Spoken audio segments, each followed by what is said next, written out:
राजस्थान में एक सीट पर राज्यसभा उपचुनाव होना है। इस पर सीट पर बीजेपी का पलड़ा भारी है। ऐसे में कई बड़े नामों की चर्चा के साथ जयपुर से दिल्ली तक लॉबिंग शुरू हो गई है। दरअसल कांग्रेस नेता केसी वेणुगोपाल के राज्यसभा से इस्तीफे के बाद सीट खाली हुई है। वेणुगोपाल ने केरल से लोकसभा चुनाव में जीत दर्ज की है। इधर कांग्रेस किसी को मैदान में नहीं उतारने वाली है, क्योंकि बीजेपी के पास यहाँ पर संख्या बल मजबूत है। ऐसे में बीजेपी आसानी से जीत दर्ज कर सकती है। जीतने वाले सदस्य का कार्यकाल 21 जून 2026 तक रहेगा। इस खाली सीट के लिए नामांकन 14 से 21 अगस्त तक होंगे। SC, ST और OBC वर्ग के इन नेताओं की चर्चा।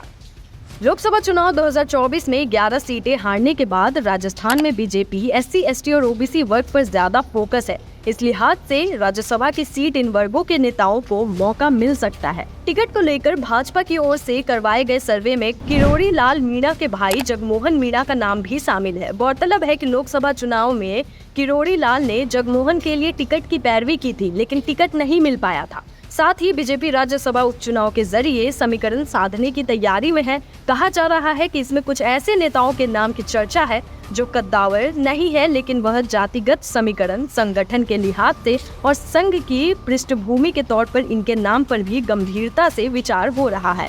राजस्थान में जातिगत समीकरण के हिसाब से देखें तो बीजेपी के 4 नेता प्रमुख दावेदारों में है। इसमें सबसे पहला नाम पूर्व प्रदेश अध्यक्ष डॉक्टर सतीश पुनिया का है। दूसरे पर नेता प्रतिपक्ष राजेंद्र राठौड़ और तीसरे पर पूर्व विधायक डॉक्टर अलका गुर्जर का नाम चल रहा है।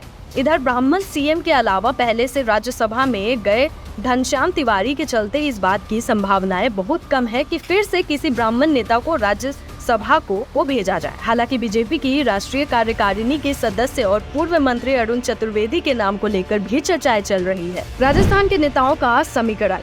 डॉक्टर सतीश पुनिया संगठन के मजबूत सिपाही है। पिछले 40 साल से पार्टी में अलग अलग महत्वपूर्ण पदों पर काम कर चुके हैं। उन्हें अभी हरियाणा का प्रभारी बनाया गया है। प्रदेश अध्यक्ष रहते हुए डॉक्टर सतीश पुनिया के काम की चर्चा अभी भी रहती है। हरियाणा में चुनाव है, इसलिए सतीश पुनिया को और ताकत देकर वहां पर एक संदेश देने के लिए राज्यसभा भेजा जा सकता है, इसलिए इनके नाम की चर्चा पहले नंबर पे है। पूर्व नेता प्रतिपक्ष राजेंद्र राठौड़ क्षत्रिय और मजबूत नेता है, इसलिए उन्हें भी राज्यसभा भेजा जा सकता है। पूर्व विधायक अलका गुर्जर के नाम की भी चर्चा है, क्योंकि बीजेपी का राजस्थान से कोई महिला राज्यसभा सदस्य अभी नहीं है, इसलिए गुर्जर को राज्यसभा भेजकर यह एक संदेश दिया जा सकता है। बात अगर प्रदेश से बाहर के किसी नेता की करें, केंद्रीय मंत्री रवनीत सिंह बिट्टू लोकसभा का चुनाव हार गए थे। अब उन्हें राजस्थान से राज्यसभा भेजा जा सकता है, उनके नाम की भी चर्चा है। श्रीगंगानगर, हनुमानगढ़ और शेखावटी में पंजाबी वोटर्स को एक बड़ा संदेश दिया जा सकता है। सूत्रों का कहना है कि केंद्रीय मंत्री रवनीत सिंह बिट्टू पर पार्टी सहमत हो रही है। इसके अलावा 2 साल से भाजपा के पूर्व विधायक नंदलाल बंशीवाल के नाम की भी चर्चा है। वहीं विजय भैंसला व प्रभुलाल सैनी के नाम पर भी विचार किए जाने की चर्चाएं हैं। Bureau report, times of dessert.